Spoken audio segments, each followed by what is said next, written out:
Like کریں، subscribe کریں اور بیل آئیکن کو ضرور دبائیں تاکہ آنے والے ویڈیوز اب تک سب سے پہلے پہنچے۔ بہت سارے لوگ اپنے گھر کے دروازے پر ھذا من فضل ربی لکھتے ہیں، بہت سارے لوگ اپنی فیکٹری کے دروازے پر ھذا من فضل ربی لکھتے ہیں، بہت سارے بنگلوں پر ھذا من فضل ربی لکھتے ہیں، دکانوں پر ھذا من فضل ربی لکھتے ہیں۔ کبھی اس کے پس منظر پر آپ کی توجہ گئی؟ حضرت سلیمان علیہ السلام نے جب تخت بلقیس کو لانے کا حکم دیا تو آپ کا ایک صحابی حضرت آصف برقیہ جو محفل کے اندر موجود تھے، انہوں نے عرض کیا انا آتی کا بھی قبل ان یرتد الیک طرفک، پلک کے جھپکنے سے پہلے میں تخت بلقیس لا کر آپ کے سامنے پیش کر دوں گا۔ سینکڑوں میل کی دوری پر تخت بلقیس تھا اور ٹنوں وزن کا تخت بلقیس تھا۔ حضرت آصف کہتے ہیں کہ پلک کے یوں جھپکنے سے پہلے حضرت سلیمان سے کہتے ہیں کہ میں آپ کے سامنے تخت بلقیس لا کر کے رکھ دوں گا، اور لا کر رکھ دیا۔ میں ہوتا، آپ ہوتے تو پھولے نہ سماتے کہ ہمارے اسٹوڈنٹ کا جب یہ حال ہے تو ہمارا حال کیا ہو۔ یہ تو ہمارے شاگرد کا کمال ہے، یہ میرے پاس پڑھے ہیں، یہ میرے ماننے والے، میرے فالوور ہیں، جب ان کی طاقت اتنی ہے تو میری طاقت کیا ہوگی۔ لیکن نہیں، حضرت سلیمان علیہ السلام نے مزاج دیا، جیسے ہی یہ معاملہ ہوا حضرت سلیمان علیہ السلام نے فوراً عرض کیا ھذا من فضل ربی، یہ نہ ان کا کمال ہے نہ میرا کمال ہے، یہ میرے رب کا فضل ہے۔ اور پھر اس کے بعد کے جملے کو ہمیں اور آپ کو سمجھنا ہے، بہت بڑا پیغام ہے اس کے اندر، بہت بڑا پیغام ہے۔ اور وہ پیغام کیا ہے کہ جب کبھی تمہیں کوئی چیز نصیب ہو جائے، چاہے وہ دولت ہو، چاہے شہرت ہو، چاہے طاقت ہو، چاہے توانائی ہو، چاہے کامیابی ہو، تو اس کو سمجھ لینا چاہیے، جس کو آگے قرآن میں حضرت سلیمان علیہ السلام کے جملوں کے اندر اللہ نے اس طرح سے فرمایا لیبلونی ااشکر ام اکفر، میرا مولا مجھے آزمانا چاہتا ہے کہ میں شکر ادا کرتا ہوں یا ناشکری کرتا ہوں۔ ایک سوچ قرآن نے عطا کی کہ جس رب نے تمہیں کمال عطا کیا، وہ رب تمہارا امتحان لینا چاہتا ہے کہ یہ بندہ جسے میں نے اتنا عطا کیا ہے، یہ شکر ادا کرتا ہے یا ناشکری کرتا ہے۔ ناشکری کیا ہے؟ اس کے قانون کے خلاف یوز کرنا یہ ناشکری ہے، اور اس کے قانون کے مطابق استعمال کرنا یہ شکر ہے۔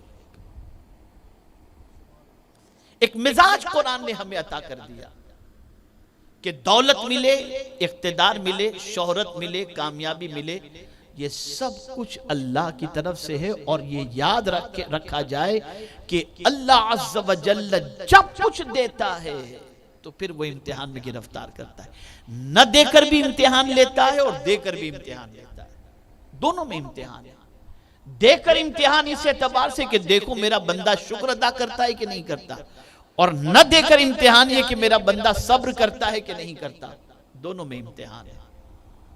آج عالمی سطح پر ہم دیکھیں، ہم اگر سعودی سے شروع کریں تو آپ دیکھ سکیں گے کہ دولت ان کو اتنی ملی کہ زمین سونا اگل رہی، پیٹرول اگل رہی، لیکن ایک بھی یونیورسٹی وہاں پر ایسی نہیں جس یونیورسٹی میں دنیا کے ہر ملک کے لوگ جا کر کے اپنی علمی تشنگی کو بجھا سکیں۔ کیا کیا انہوں نے دولت کا؟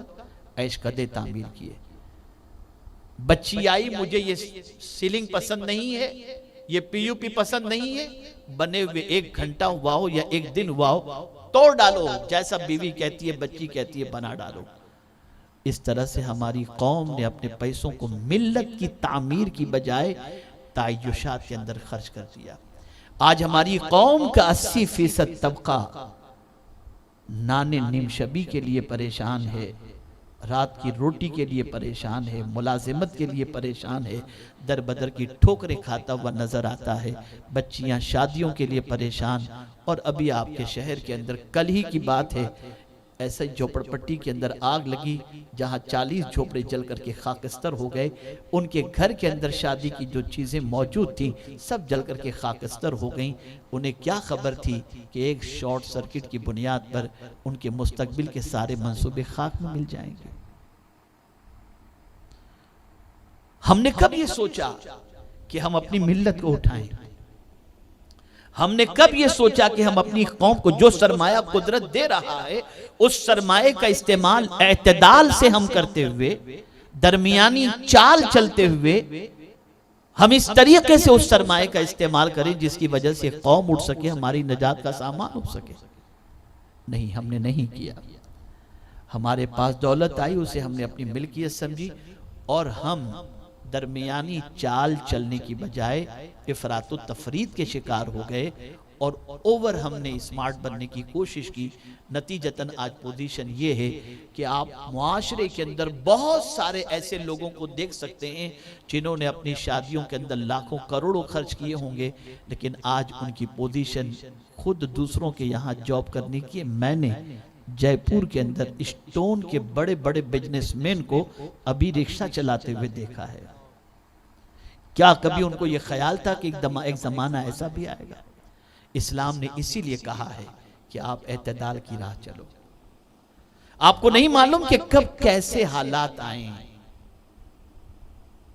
آپ کو نہیں معلوم کہ کب سچویشن کیسی بن جائے. آپ کو ہمیشہ سچویشن کے حوالے سے فکر کرنی ہے